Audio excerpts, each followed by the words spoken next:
Assalamualaikum warahmatullahi wabarakatuh. Apa kabar semuanya? Pada pertemuan kali ini kita akan membahas tentang pengaruh agama dan kebudayaan Hindu-Buddha di Indonesia. Proses masuknya agama Hindu dan Buddha di Indonesia berkaitan erat dengan hubungan dagang antara Indonesia dengan Cina dan India. Sambil berdagang, para pedagang ini berinteraksi dengan penduduk lokal atau penduduk setempat dan mengenalkan agama serta kebudayaan Hindu-Buddha. Jalur perdagangan ini dulunya menggunakan jalur darat atau sering disebut dengan jalur sutra. Jalur sutra ini dinamakan karena Cina yaitu mengirimkan barang yaitu utamanya yaitu bahan kain sutra dan pewangian. Namun pada awal abad Masehi, jalur perdagangan atau jalur sutra ini beralih ke jalur laut sebab jalur sutra sudah dianggap tidak efisien karena banyaknya perampok, biaya yang terlalu mahal dan perjalanan yang terlalu jauh. Maka beralihlah ke jalur laut. Ke jalur laut ini Indonesia berperan aktif yaitu dengan dijadikannya tempat transit di Selat Malaka oleh para pedagang. Ini yang membuat penyebaran agama Hindu-Buddha terjadi. Selanjutnya yaitu sejarah agama Hindu dan Buddha. Yang pertama yaitu agama Hindu. Agama Hindu ini lahir dan berkembang di India, tepatnya di sekitar lembah Sungai Indus.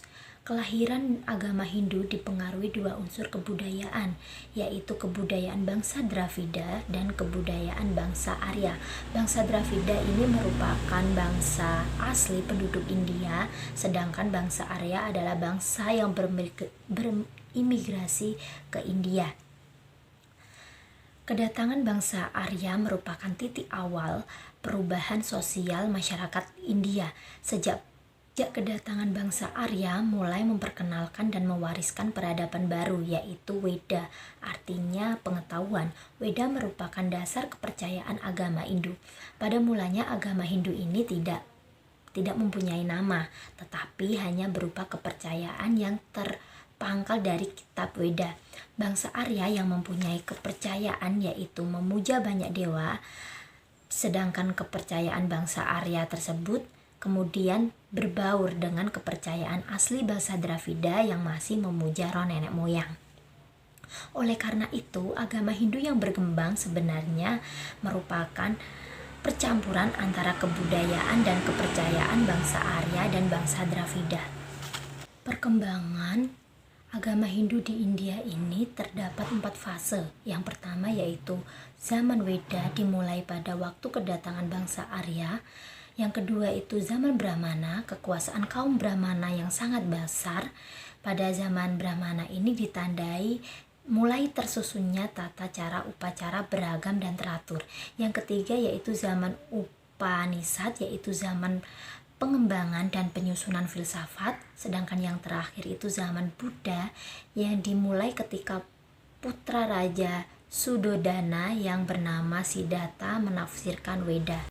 Yang kedua yaitu agama Buddha. Agama Buddha ini muncul sebagai reaksi terhadap dominasi Brahmana atas ajaran dan mulai keagamaan dalam masyarakat India.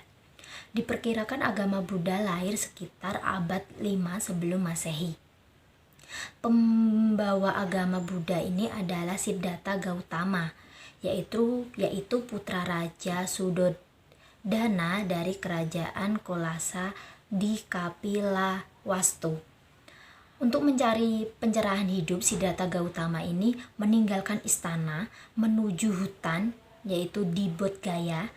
Ia bertapa di pohon yang sangat besar seperti pohon beringin dan mendapatkan bodhi yang artinya itu semacam penerangan atau kesadaran yang sempurna. Pohon ini kemudian dikenal dengan pohon Bodhi. Sejak saat itu Siddhartha Gautama dikenal sebagai Sang Buddha yang artinya disinari. Selanjutnya yaitu teori masuknya agama Hindu-Buddha di Indonesia. Terdapat 4 teori. Yang pertama itu teori Waisya, teori Kesatria, teori Brahmana dan teori arus balik. Teori Vaishya ini dikemukakan oleh Neje Krum yang berpendapat bahwa masuknya agama Hindu-Buddha di Indonesia dibawa oleh kaum pedagang. Ada dua kemungkinan agama Hindu disebarkan oleh kaum pedagang atau golongan Vaishya. Yang pertama itu para pedagang India yang melakukan perdagangan dan akhirnya sampai di Indonesia untuk berdagang.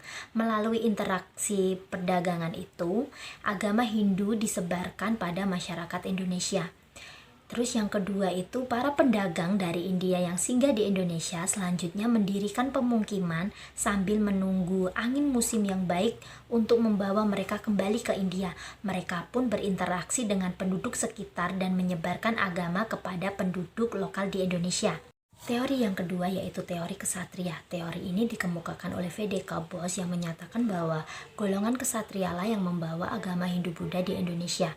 Terdapat 3 faktor yang menyebabkan golongan ini membawa agama Hindu-Buddha di Indonesia. Yang pertama yaitu raja, bangsawan, dan kesatria dari India yang kalah perang meninggalkan daerahnya menuju daerah lain termasuk Indonesia. Mereka berusaha menaklukkan daerah baru di Indonesia dan membentuk pemerintahan baru seperti ketika mereka berada di India.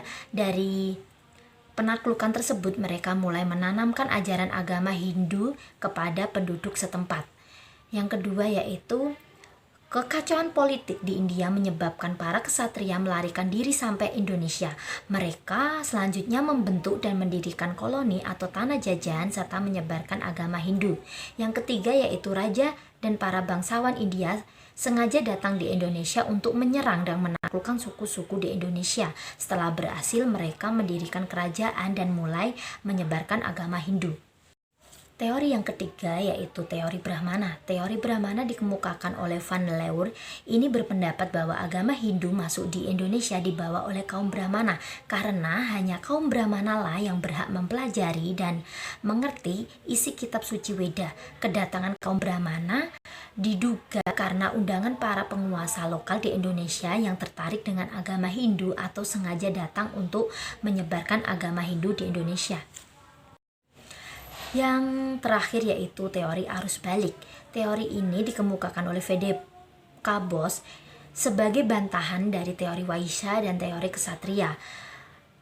Bose menjelaskan bahwa masyarakat Indonesia memiliki peranan yang sangat penting atau peranan tersendiri dalam menyebarkan dan mengembangkan agama Hindu-Buddha.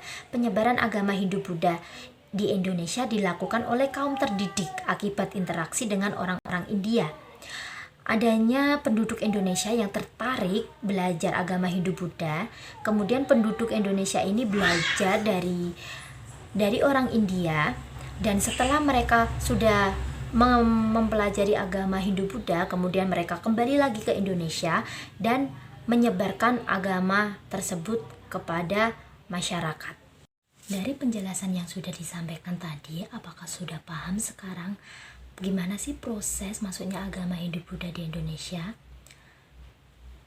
Setelah kalian memahami video ini, Ibu akan memberi kalian tugas yaitu berkaitan tentang teori masuknya agama Hindu-Buddha di Indonesia, yaitu coba kalian cari kelemahan dan kekuatan dari keempat teori yaitu Brahmana, Kesatria, Vaishya, dan arus balik.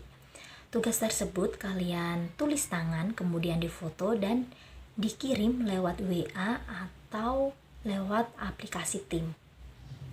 Sekian pembahasan pada pertemuan kali ini. Kita lanjut pertemuan berikutnya yaitu tentang kerajaan Hindu-Buddha yang ada di Indonesia.